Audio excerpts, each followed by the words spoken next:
This podcast episode is brought to you by the Canine Cooperative, an exclusive community of dog owners where you can find me live every Monday night at 6:30 p.m. to talk all things dogs. Find us online at vermontdogboardingandbehavior.com/cooperative. Enjoy the show.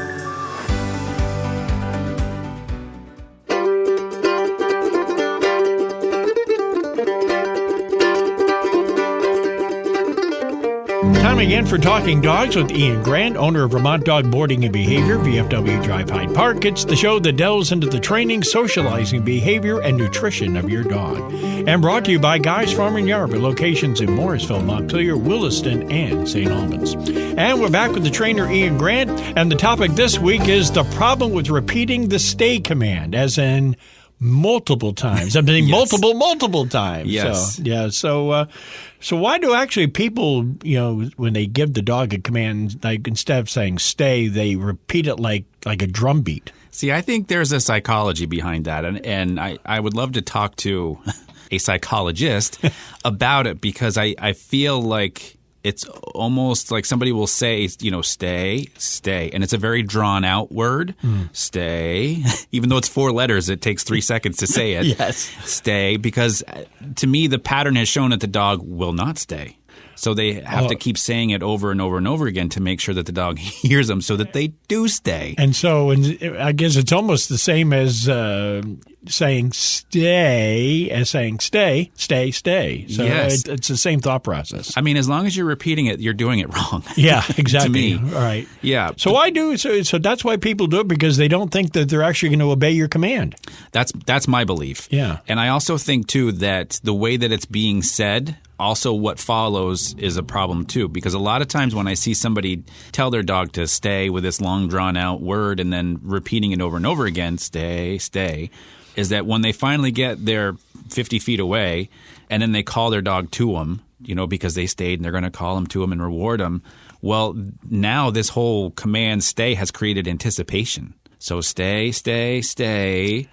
And then let's go. Yeah, so it's almost like on your mark, get set. It is. That's a great way to put it. That is a great way to put it. So the dog never gets to actually just sit, be calm, relax, and wait for the owner to call them, because they're just creating this anticipation with their energy, with how they're saying it, with all this doubt in their voice of like, I hope you're going to stay. Yeah, that's what you're saying, really. Yeah, and so that's how it gets repeated over and over and over again. We think that we have to physically hold our dog in a spot, which is not the right approach to doing this. And look, if you want to work on a stay command, put your dog on a leash and tie it to the post of your deck or something and work on a stay command, so you know that the dog's not going to get away, and you can be more confident in how you're teaching your dog a stay command. But less repeating is always a good thing. Yeah, because does it confuse the dog too? I mean, yeah, because now the command is actually 10 words.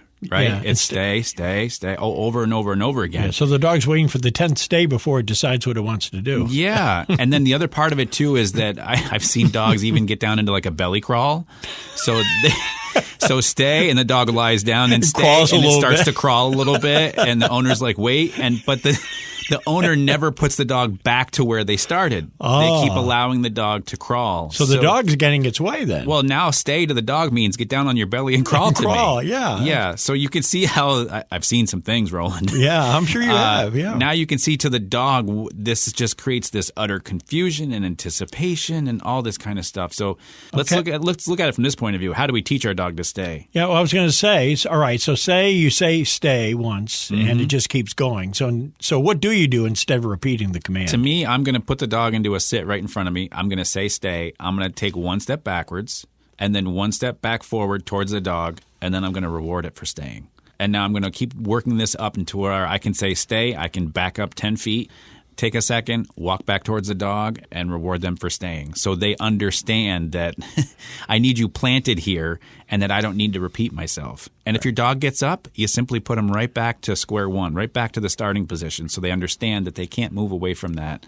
And that's not what that command means. The command means to stay. Yeah. So doing the repetitive stay or whatever command it is, it's almost like you're trying to do a shortcut past that. It's like, okay, I think I want to fix it this way, but it ends up, it makes it more confusing for the dog, and It really doesn't work either. No, and that's why taking the time to working this in increments of 5 feet away and then 10 feet away at 15, pretty soon you put the work into it. You can be in a field 200 yards away from your dog. You've said stay once, and the dog is still staying there. Yeah. And that's a beautiful thing. And then when you call them, they'll come to you. But we have to put in the work, no doubt. Yeah. As we say, you got to be consistent, and you have to be patient, too. You know, training a dog, as we know, we've said this many times over the last almost 7 years, that you really have to put the work into it. There are no shortcuts. No, there isn't. I think that, but that's the beauty of dogs too, right? We should get them knowing this isn't going to be a shortcut. We're in the long haul together, and let's have fun on this journey. And once you're in tune, boy, that's the reward. Wonderful. Beauty. Yep. Back with our question from the doggy bag in just a moment here on Talking Dogs. I hope you're enjoying the podcast. I love sharing my experiences with you. I want to remind you that if you are looking for a better understanding of dog behavior or just a well-behaved dog, I have a bunch of free resources on my website. You can find them at vermontdogboardingandbehavior.com/resources. And I've also put a link in the show notes. And now, back to the show. Back to Talking Dogs with Ian Grant from Vermont Dog Boarding and Behavior, VFW Drive Hyde Park. You can check out our show and other podcasts that Ian does. Just go to his website, vermontdogboardingandbehavior.com, and click on the podcasts, and there you go. 7 years, well, going on 7 years of shows now. Boy, that's unbelievable. Yeah. Question this morning, Ian, is why does my dog come to a complete stop during walks? Is that what dogs do? Do dogs always do that? My dog doesn't. He just it keeps going. The simple answer is because you let it. Yeah, it's not the dog's fault. Don't forget, you're the trainer of the dog. Yeah. There are some people that deal with this type of scenario, and the way I look at it is there could be a number of reasons why, and we could probably do a whole show on guessing what dogs are thinking, right? And however, I don't look at the why here as much as the let's just teach the dog what we want. So instead of trying to constantly correct this dog or trying to dig into the brain and figure out what's happening, let's just teach the dog that stopping at this point is not something that we want to do. So if we slow this down a little bit, at some point before your dog stops, you're going to feel a little tension on the leash because they're slowing down. At that point, that's when we want to invite the dog. So whether this is where I want you to add a little happy-go-lucky energy into what you're doing, into the walk. Not over the top, but just add a little energy to be like, okay, come on, let's go, right? Just add a little bit to it to where you can encourage the dog to keep moving. That's usually my first go-to, and it works the majority of the time. Now, if you're walking towards something, I don't know if you've ever walked across like the bridges on the Stowe Rec Path, the big metal kind of wooden floored bridges. They kind of make a little bit of a racket. So I've seen some dogs become afraid of going towards the bridge.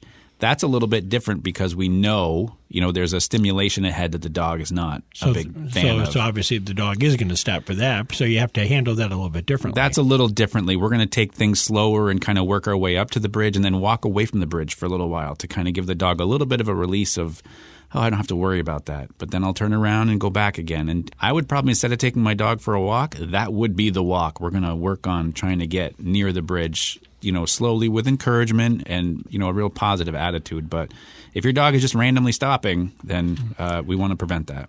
So that's different from dogs that are stopping to sniff. That's a whole different thing. Yeah, and in that situation, I just want to keep them moving. And we can encourage a little bit. That's not the end of the world there. But we're not saying that you can't sniff. We're just saying not now. I'll give you a time later to do it. Yeah, but not every 50 feet. No, please no. Yeah, well, you need to talk to Tika about that. Give her my number. She sniffs the blood. If you have a question for Ian, you can email him directly to info@vermontdogboardingandbehavior.com. Well, next week, our topic is being away from your dog is like starting over. How was that? Well, so this has kind of hit me a couple of times with my trips out to California and then recently a trip to North Carolina coming back. And so it's something has kind of come to fruition a little bit more for me. So I thought I'd share that with everybody. It's my own personal experience. All right. It's all up close and personal. Yes. And it's all next week on Talking Dogs with Ian Grant, brought to you by Guy's Farm and Yard with locations in Morrisville, Montpelier, Williston, and St. Albans. And for the trainer Ian Grant, I'm Roland LaJoy, and we are Talking Dogs.